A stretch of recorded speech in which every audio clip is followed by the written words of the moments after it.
이번에 강의할 궤는 천택리궤로서 발부리자를 말하게 되는데, 밟다라고 하는 의미는 무슨 뜻인가 하면 밟아 나가야 할 돌이라는 뜻으로 천택리궤가 쓰여 있다라는 점입니다. 이 발불리자는 궤상에서 보면 위에는 건궤이고 아래에는 태궤를 가지고서 바로 부드러움으로써 강한 궤 밑에다가 깔아놓은 격이다라고 하는 것입니다. 이렇게 해서 발불리자는 혹자는 말할 때 물론 주자는 선택하지 않았었지만 밟는 자와 밟혀서 떠받친 자로 나누어 봤던 것입니다. 그러니까 물건이 위에 있는 입장에서 보면 밟다의 뜻이 나오는 것이고, 아래의 입장에서 보면 밟히다의 뜻이 되는 것입니다. 이렇게 해서 선유들은 위에서 밟다와 아래에서의 밟히다, 짓밟히다 라는 뜻으로 봤던 것인데, 주자나 정이천 선생은 이를 밟히다의 뜻은 생소한 말이라 해서 취택하지 않았던 것입니다. 자, 여기에서 밟아간다라는 것이 앞서에서도 말씀드렸듯이 사람들이 실천해야 할 도리이기 때문에 이는 주역에 있어서 예에 해당되는 것입니다. 주역에 있어서의 음악은 뇌지예께라면 즐고래자 뇌지예께라면, 주역에 있어서의 예를 말하는 것은 천택리궤로 대변하고 있다라는 점입니다. 이렇게 해서 천택리에 관하여 원문을 보면서 살펴보기로 하겠습니다. 태하 건상이 천택리인데, 천택리궤라고 하는 것은 호랑이 꼬리를 밟는 상과 같다라는 것은 무엇이냐면, 호랑이는 두 가지로 보고 있는데, 자, 상궤와 하궤로 나누어서 건궤를 전체를 호랑이로 보는 입장으로 보면, 밟다는 뭐냐면 태궤가 건궤를 뒤에 살살 따라가는 형상이 된다고 그래서 뒤따라 밟아간다 이런 소리가 되는 것입니다. 이 경우에는 상하궤로 본 것이고, 효로 말할 적에는 바로 6.3이 바로 구사를 호랑이로 보는 경우도 있다라는 것입니다. 이렇게 해서 호랑이라고 하는 것은 궤의 전체로 보느냐 아니면 효의 입장에서 볼 때는 6.3의 입장에서 구사로 보느냐가 달라지는 것입니다. 이렇게 해서 건궤라고 하는 것이 가장 강한 임금을 상징하면서 호랑이라고 말하게 되는 것입니다. 그리고 꼬리라고 말하는 것은 뒤라는 뜻인 것입니다. 꼬리는 뒤에 있기 때문에 호랑이 뒤를 살살 밟아간다라는 말이 호랑이 꼬리를 밟는 격이다, 이렇게 글을 써놓은 것입니다. 그렇기 때문에 이 호랑이는 사람 일로 말하면 뭐에 해당되느냐, 강한 임금에 해당되는 것입니다. 바로 강한 임금이라 하는 것은 섬기기가 어렵다라는 뜻이 되는 것입니다. 이렇게 해서 호랑이라고 하는 것을 강한 임금에 상징적으로 사용하고 있는 것입니다. 이 천택리궤는 주역에 있어서 예라 하는 것이고, 예라 하는 것은 인지소리하라, 사람이 밟아서 실천해야 할 도리다, 이렇게 되는 것입니다. 이렇게 해서 천택리궤는 예를 말하고 있다라고 하는 것입니다. 서계로 보면 물축연우의 유래라, 물축연우의 유래란 말은 뭔 말이냐면 모든 것이 쌓여서 많이 있었을 때 그때의 예라는 것이 생긴다라는 것입니다. 이 말은 뭔 말이냐? 자, 모든 물건들이 모여 있어야 큰 것, 작은 것, 강한 것, 약한 것, 이러한 각가지의 존재들이 존재함으로 해서 거기 따라서 질서가 정해진다라는 것입니다. 그래서 모든 물건이 모여서 많은 부류를 이뤘을 때 예라고 하는 것이 질서가 필요한 것입니다. 예라 하는 것은 혼자 있을 때는 남들에게 피해를 주지 않고자 예가 있는 것이지만 이 예라고 하는 것은 상대방에 대한 우리가 존경인 것입니다. 그래서 수지라고 한다. 이께로서 뒤이어 받았다고 한다. 자, 다시 해석하면 물지치 즉 물축이라는 말을 이 서계에서는 모일취자로 하니까 모든 물건이 모여 있으면 이 모여 있는 중에는 뭐가 있느냐? 대소지별과 큰 것과 작은 것의 구별이 있고 거기에는 또 뭐가 있느냐? 물건이 모여 있으면 높낮이의 등급이 있기 마련인 것이고 거기에는 또한 아름다운 것과 바로 악한 것에 구분이 있기 마련이다라는 것입니다. 이렇게 해서 모든 물건들이 모여놓으면 여기에서 예라는 것은 뭐냐? 대소, 고하, 미약 이러한 것을 구분지어서 정리하는 것이 예라고 하는 것입니다. 이처럼 물건이 모여 있으면 이런 것이 있기 때문에 시, 물축연우, 유래니 이래서 물건이 모두 모여 있으면 거기에는 예라고 하는 질서가 필요해진다라고 하는 것입니다. 그래서 리괴는 바로 풍천소축계 다음으로 이어서 쓰게 되었다라고 말하는 것입니다. 괴상으로 보면 예라는 것은 바로 무엇이 예냐? 상하의 구분이 있는 것이 예라고 하는 것입니다. 그래서 하늘은 위에 있고 연못은 아래에 있다라고 하는 거, 이것이 하늘로서 위에 있는 것과 연못으로서 아래에 있는 것이 바로 이것이 상하지분이요 존비지은이 이게 상하의 구분이고 존비의 바로 의인이 이것이 리지당냐오예 집었냐라 이게 사리에 타당한 점이고 예의 근본이라고 하는 것이다. 이렇게 해서 천택리라고 하는 것이 상하로 나누어 보면 되는 것입니다. 이와 같이 상하의 구별이 있는 것이 바로 예의 본질이고 당연한 이치라고 한다라고 하는 것입니다. 리자를 밟을 리자는 어떤 의미로 밟다가 나느냐? 이유로 자강이라. 유라고 하는 것은 택괴를 말하는 것이고 택괴라고 하는 것이 건괴의 강한 밑에다가 깔자자입니다. 깔자, 깔아놓다. 이것이 리가 된다. 그러면 얹혀 있는 놈은 사실은 밟은 놈이고 깔린 놈은 밟힌 사람인 것입니다. 그래서 선유들이 이유 자강이라는 문자로 해서 밟은 자와 밟히는 자로 구분 지어서 말했던 것입니다. 궤독으로 보면 비순여릉이라 강한 임금은 어떻게 해야 되느냐? 몸을 낮추고 순종하고 기쁜 마음으로 응해서 섬기기 어려운 강한 임금을 섬겨나간다라고 하거나 아니면 바로 호랑이를 기르는 법도 호랑이의 성질을 돋구지 않고 비위를 잘 맞춰두면 호랑이도 사람을 따른다라고 하는 것입니다. 쾌의 주된 효는 구호로 잡고 있는데 이게 양강중정으로서 황제의 자리를 밟을 이자 황제의 자리에 올라 있는 상이 되기 때문에 강한 임금이 되는 것입니다. 그래서 효에서는 구호가 역사적으로 누구에게 빗대어 말하느냐? 가장 강했던 환무제라든지 당태종과 같은 사람들을 여기다가 말하는 경우가 있는 것입니다.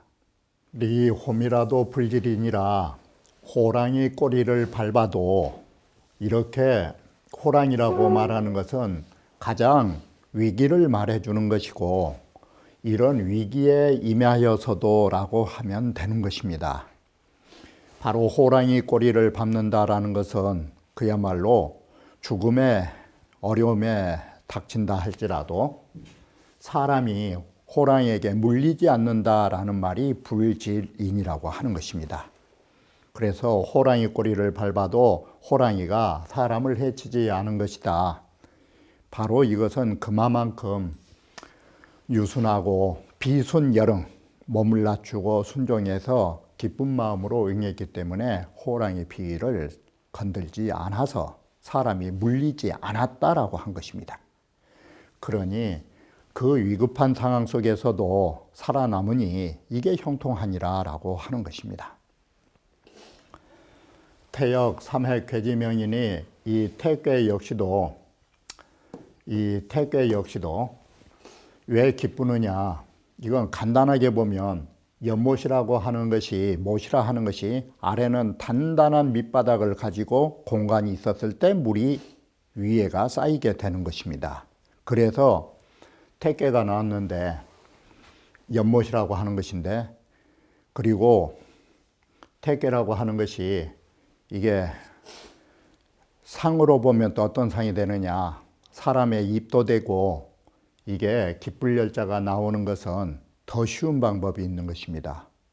뭘로 보면 쉽냐면, 여인이라고 하는 것은 위로 올려주면 좋아하는 것입니다. 두 남자 위에 존대를 받고 있는 것이 여인으로서는 가장 기쁜 일인 것입니다. 그래서 아래가 있으면 여자는 순종하게 돼 있고, 올려놓으면 좋아가지고 항상 웃음꽃이 핀 것입니다. 이게 태괴가 기쁠열자 나온 것입니다. 쉽게 표현하면. 태는 삼해괴의 이름이니, 이름이 바로 하나의 의미, 왜 기쁜 것이 되냐면 두 양의 위에 나타나 있기 때문에 그런 것입니다. 이게. 그래서 어떤 사람이 어우야담에 보면 못생기고 그렇게 몸도 불편한 사람이 왜 그렇게 기생들한테 인기가 많냐고. 그래, 그 사람이 뭐라는 거는 비법을 알려줄 테니까 한턱 내라고. 그래, 비법에 뭐라고 썼냐면 딱 한 글자로 종복자를 써놓은 거예요. 여인에게는 종처럼 되어서 여인을 받들면 여자는 좋아하는 거라고. 그 소리가 이 소리와 같은 것이에요. 이게.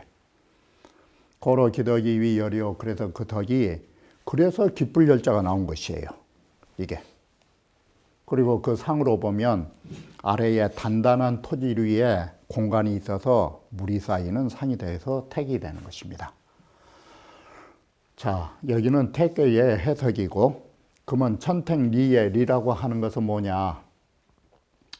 리유 소섭이 진지의하니, 리라고 하는 것은 밟아서 나간다라는 뜻을 가지고 있으니 라고 하는 것입니다.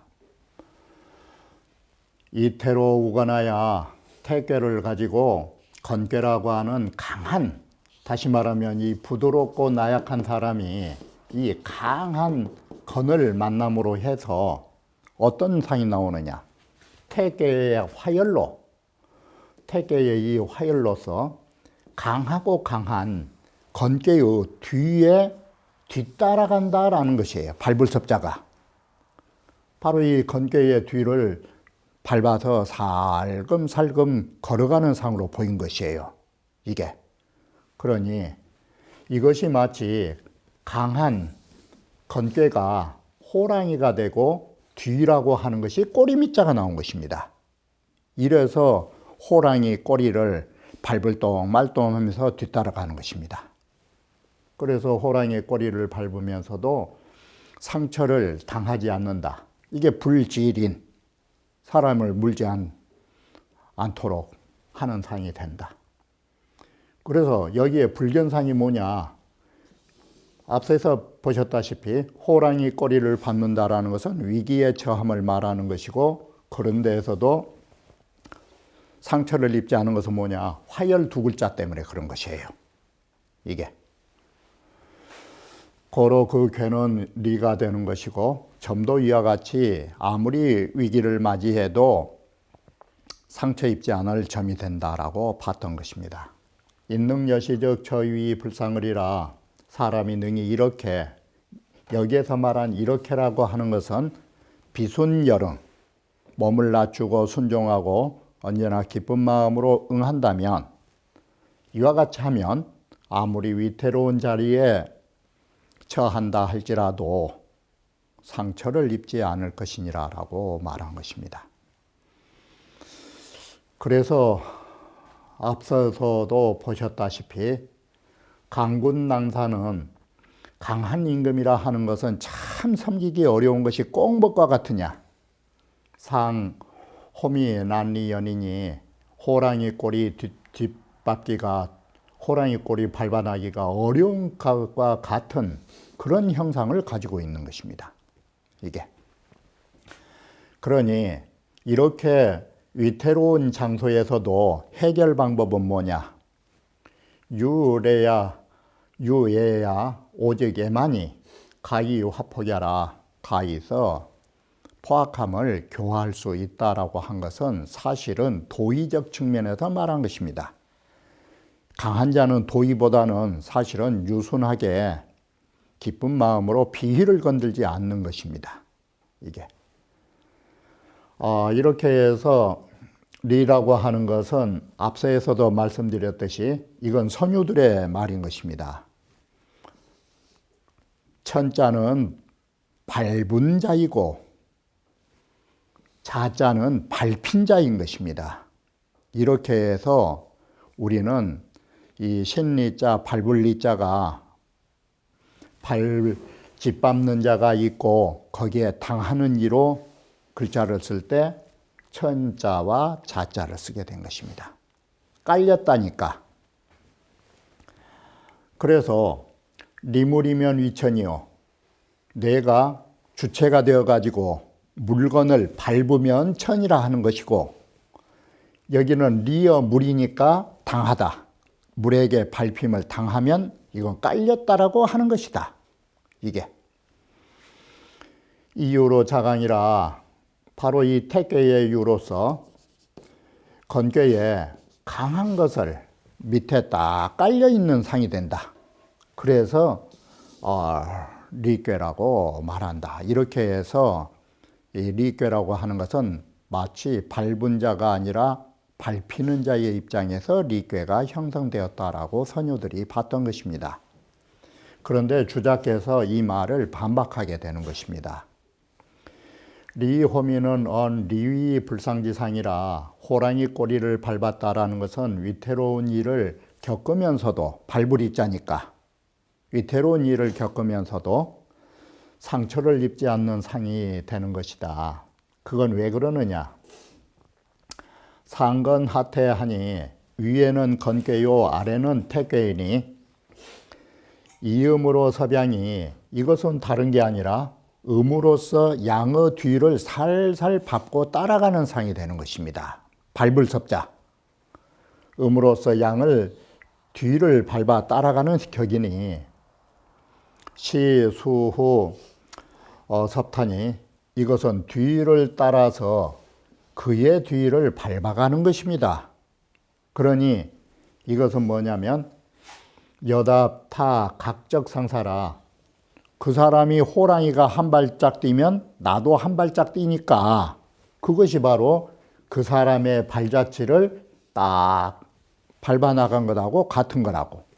그래도 호랑이가 이만큼 뛰면 똑같이 발자국을 남기고, 호랑이가 좀 길게 뛰면 또 뛰고, 이것이 바로 그의 발자취를 밟아가는 것하고 유사하다라고 말한 것입니다. 이렇게 해서 슬금슬금 뒤따라간다고.